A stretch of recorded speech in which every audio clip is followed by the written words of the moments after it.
প্রিয় দর্শক, এই স্কুলটার ডিজাইন পার্সোনালি আমার খুব ভালো লেগেছে। তবে সবচেয়ে বেশি ভালো লেগেছে এই র্যাম্পটা।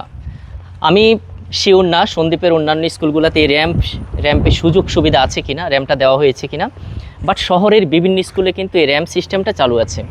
প্রিয় দর্শক, আমরা এই র্যাম্প দিয়ে এই স্কুলটার দোতলা, তিনতলা, চারতলাতে উঠে যেতে পারবো। সবচেয়ে বড় ব্যাপার এই র্যাম্পের সবচেয়ে বড় সুযোগ সুবিধা হচ্ছে যে কোনো বিশেষ চাহিদা সম্পন্ন তারা তাদের হুইল চেয়ার বা ইনস্ট্রুমেন্ট নিয়ে খুব সহজে এটা বেয়ে কিন্তু বিভিন্ন তলায় চলে যেতে পারবে। তাদের জন্য এই জিনিসটা বেশি সুবিধার।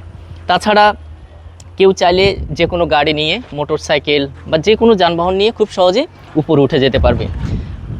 প্রিয় দর্শক, আমাদের সামনে দুইটা ছেলে আছে, ছোট ভাই আছে। আমরা তাদেরকে একটু জিজ্ঞেস করি তারা এই স্কুলে পড়ে কিনা। তোমার নাম কি? শাওন। শাওন, তো একটু নামও, তোমার সাথে আমরা একটু কথা বলবো। শাওন না, বাড়ি কোথায় তোমার? এখান দিয়ে। তো বল নিয়ে এসছো, ফুটবল খেলবা কি তোমরা ছোটরা নাকি সবাই মিলে খেলবা? সবাই মিলে।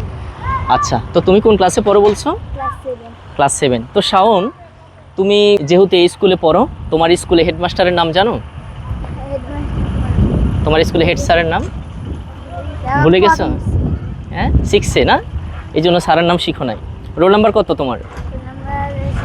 17। তোমার নাম?